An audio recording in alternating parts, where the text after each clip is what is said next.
What is up, everyone? Welcome to round 2 of the Portland Monthly Premodern Magic Afternoons August 2024 tournament. Got a couple of rad decks, so let's dive into the list. First up, we have Marshall returning with a black, red, green Survival of the Fittest deck that also comes equipped with 4 recurring nightmares. He played this list a few months ago to some pretty good success, but has made some changes since then. The biggest things I'm noticing are, first off, there's a Living Wish package. I can't remember if he had that before, and actually has 3 Ravenous Baboons for a cool little tech. These are similar to Avalanche Riders in that they blow up a non-basic land, but don't have Echo or Haste. Also notably, he has 4 Avalanche Riders, so a lot of land destruction in this deck. If you're not familiar with Survival of the Fittest decks, they are very much toolboxy, and I think the Living Wish also just adds to that. So in theory, there should be a few combos here, including some infinite mana with I'm seeing Palancron in the sideboard, and potentially just steal all your creatures with Gilded Drake. And overall, just a really rad list. Can't wait to see how it goes. Next up, we have Jack on blue, white, green Stasis. Yeah, that's right. It's a Oath of Druids Stasis deck. Very wild. Why does a Stasis deck need Oath of Druids? How about a Chroma Angel of Wrath to close games out even faster? That's right, this deck is playing 2 copies of the Flying First Strike, Trample, Haste, Protection from Black, Protection from Red, Vigilance, Game Ender. Notably, that Vigilance makes it so that it does not succumb to Stasis and can close games out all on its own. I know they didn't come up with this list all on their own. I think they saw a top result and decided to copy it, but man, this is spicy. Now, we have a saying in our little community that no one plays Stasis, and I think we're gonna have to stop saying that because, well, we have confirmed footage of a Stasis player. This list is super cool for at least the person playing it, so let's see how it goes. Okay, here we go. Marshall's on the left, Jack is on the right. We got a little dice action here to see who's gonna start it off. And not sure exactly who won that, but it possibly was Jack.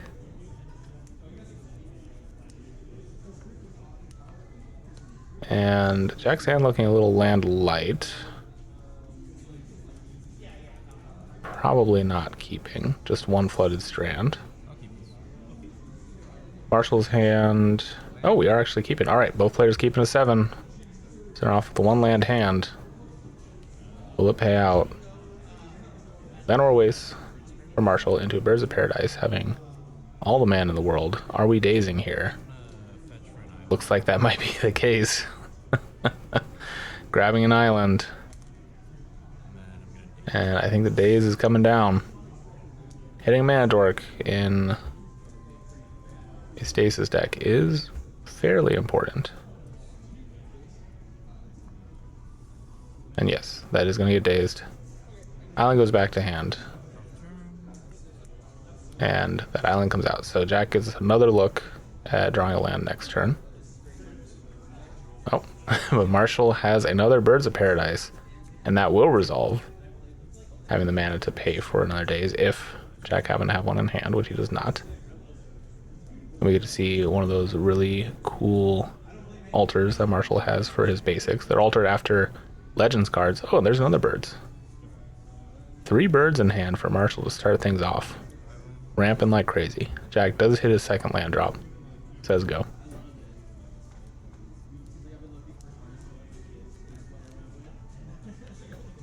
Gonna tap for 3. And I believe we are cycling the Krosan Tusker to go find a land. Let's see what he needs. Probably something that makes red mana. Potentially. I mean, he has the birds. But just to be safe in case they get board wiped, yes, we are going to grab the mountain. That one actually might be my favorite of the legend of altars that he has. Very cool. I think I've asked him before. We only need to ask him again who actually had alter those because they're sweet.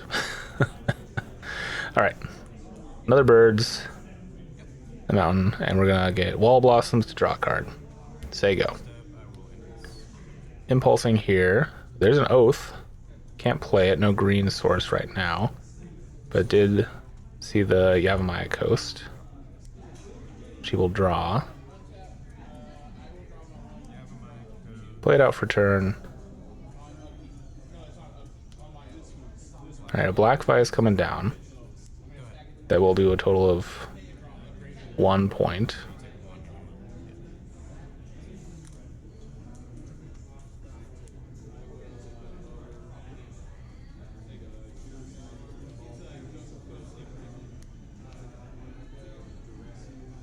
And so far, Marshall looks like he's pretty well in control of the game.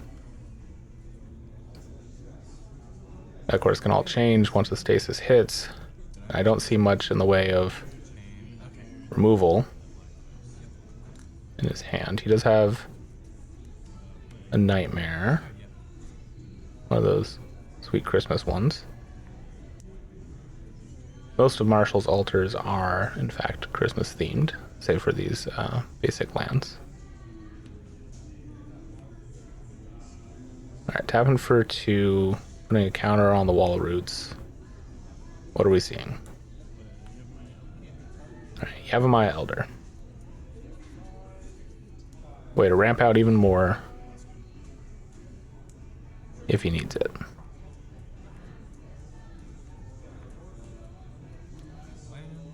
Alright, well, Jack is definitely hitting his land drops now. Doesn't really have much in the way of action, so he's just going to pass. He has lots of counter magic. Chain of Vapor.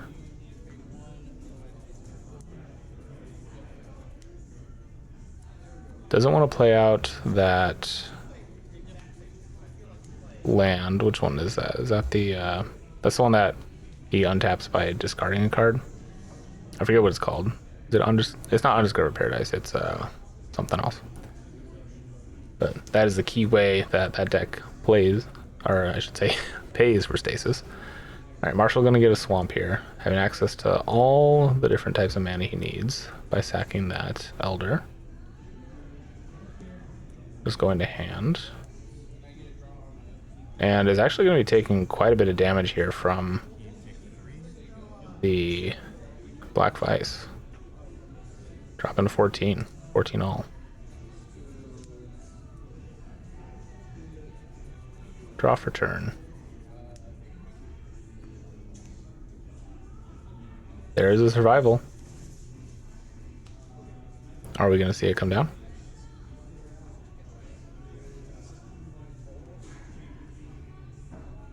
Taking down the roots, 1. Plus 1 more. There's survival. Right, that's going to get Arcane Denialed.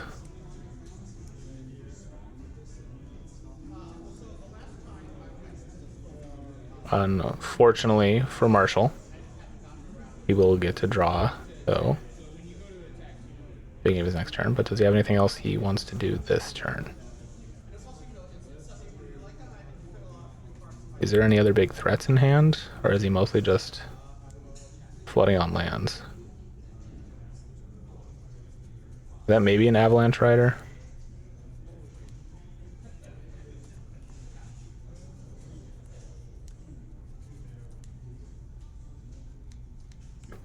No, there is a Reoccurring Nightmare. He does have the Krosan Tusker. That is a good threat to get.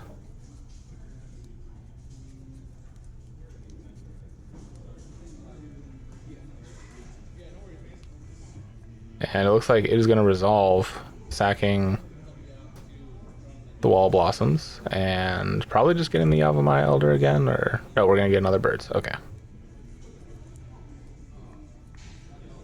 Doesn't have enough mana to play it out again. Oh, he did have a second survival. All right. Very cool.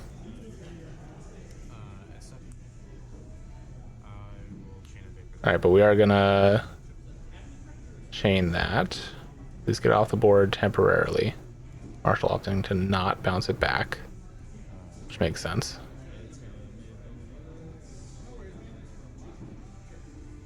And Marshall having 6 in hand right now.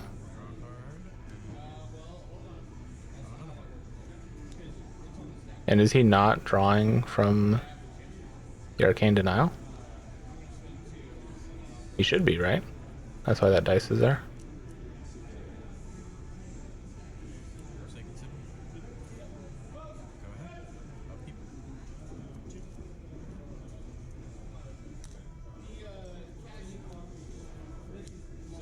Alright, yeah, just moves the dice, doesn't... and puts it back. I think maybe he forgot the dice was for the Arcane Denial. Or I just missed it. It's entirely possible I missed it, chat, and it's just for the Black Vice now.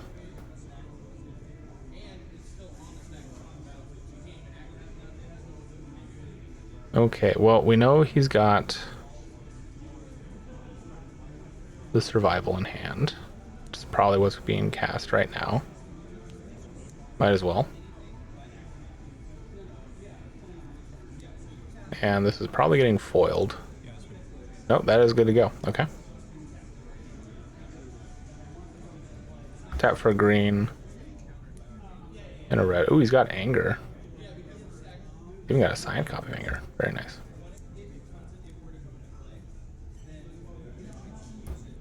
Now with Anger, he could potentially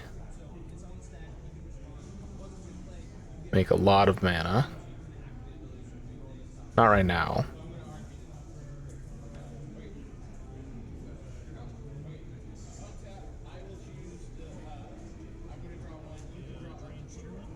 Alright.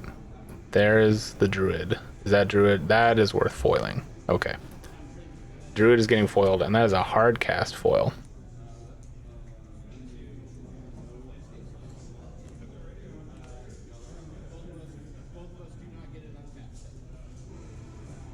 Unfortunate. Having that Anger and being able to swing in for a boatload of damage, I think, was the plan. He does have a mountain. So it is just going to get pitched anyways. And what are we finding? Avalanche Riders makes sense. At this point, I think you realize you're up against Stasis. He can't play it out this turn, but getting rid of that untapped land is probably the best thing that Marshall can do.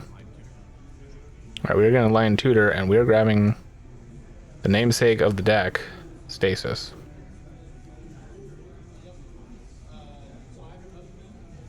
This list playing white, not just for the end game, but also for Lion Tutor, is very smart. I do like it a lot. It can also grab the Oath, of course, but we all know Stasis is coming down this turn.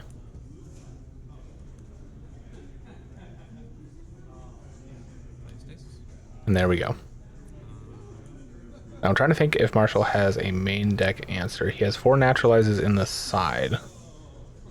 So I don't know if he's got an Antuco. Does not look like it. He would not be grabbing it if he did. However, these wall roots do get around Stasis by not having to tap to use mana. So that is something. And unfortunately, those are the only things that are untapped.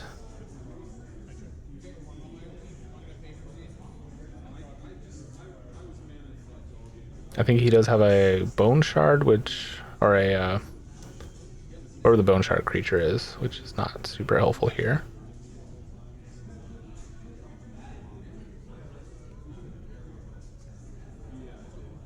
And opting to not bring back Squee, noticeably.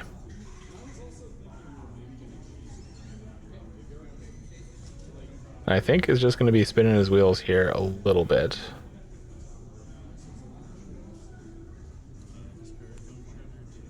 Bone Shredder, that's what it is. Alright, I'm going to discard the Bone Shredder. And what are we finding? Avalanche Riders is smart. I still think getting rid of the land that can untap is important. Obviously, Jack can still make 2 Stasis payments with the untapped lands he has. Oh, we're actually getting the Baboons instead of the Avalanche Riders, which I guess does make sense because you don't want to have to be paying the echo cost.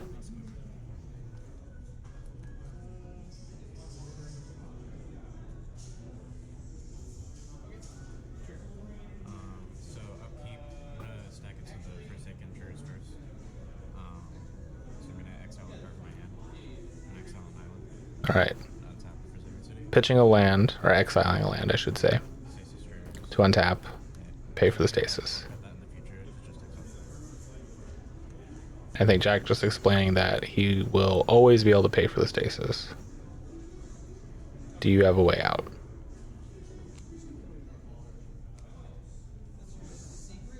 Alright, pitching baboons. Ravenous rats. That will help. But you will need to get 2 cards out of Jack's hand.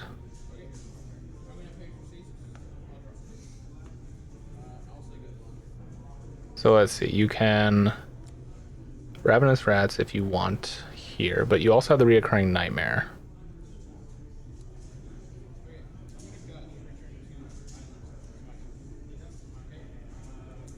I think you play out the reoccurring Nightmare, right? Sacrifice one of the wall roots. Get the baboons, blow up the land. Yes, it looks like that's what's going to be happening here, if he can get it to resolve. There is a Chain of Vapor, which is going to prevent that from happening.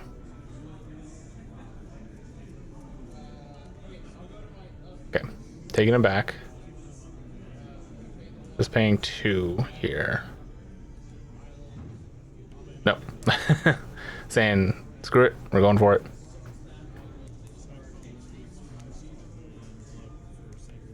Gets the baboons. Blows up the land. Swings for 2. There is an Anger in the graveyard and a Mountain.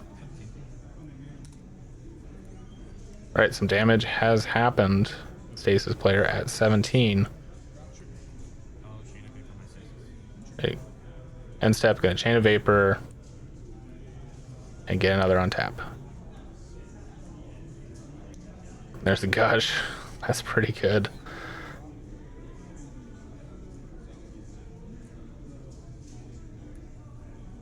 Alright, taking a point. Or not taking a point, sorry, just doing the lands, because you can always gush them back. Say go.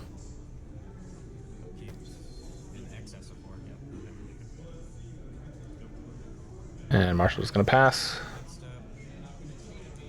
Next turn needs to start taking damage. We're gonna gush here. Ooh, hits a bunch of good stuff. I guess good stuff is lands for the Stasis player once they already have the lock down. And the days. That's rough. Marshall is going to need a lot of help to get out of this.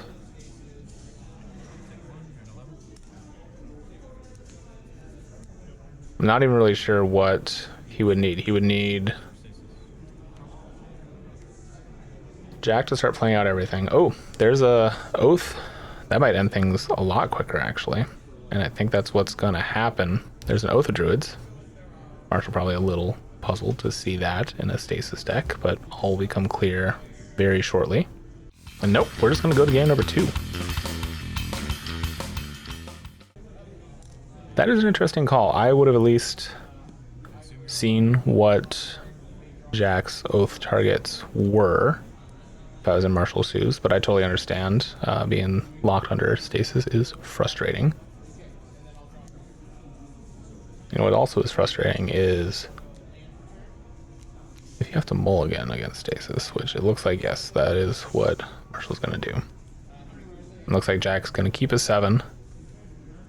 Look like a pretty decent 7 as well.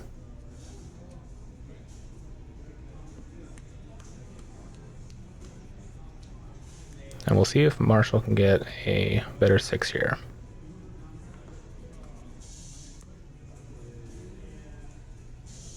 No Stasis in hand for Jack. They do have an Oath of Druids, though. This one... that's not a great hand for Marshall. I don't think there was a single colored land in there. There was a wasteland. So we are going down to 5. Which... yeah, that's not great. But still can be done. I imagine all 4 naturalizes came in for Marshall, so you want to see at least one of those in your starting hand. Nope. Okay. Oh. It looks like we are just getting the concession. Does not want to go down to 4 against Stasis, which I totally respect. That was an unfortunate end to the match, but let's be real, who really wants to play with 4 cards against a Stasis player that kept 7? That does not sound like a fun time. Congrats to Jack on taking it down. Unfortunately, we didn't get to see the unique part of the brew beyond just conceding at the side of the other druids, but it is a very interesting take on it. Hopefully it does well throughout the rest of the tournament. Thanks all you guys for watching. If you've gotten this far, make sure to like and subscribe. It really helps the channel and helps me make more pre-modern videos. If you want to help the channel even more, there is a Patreon link in the video description below. That money goes towards gear upgrades, travel expenses, and just making more videos. Thanks again for watching, and I'll catch you next time.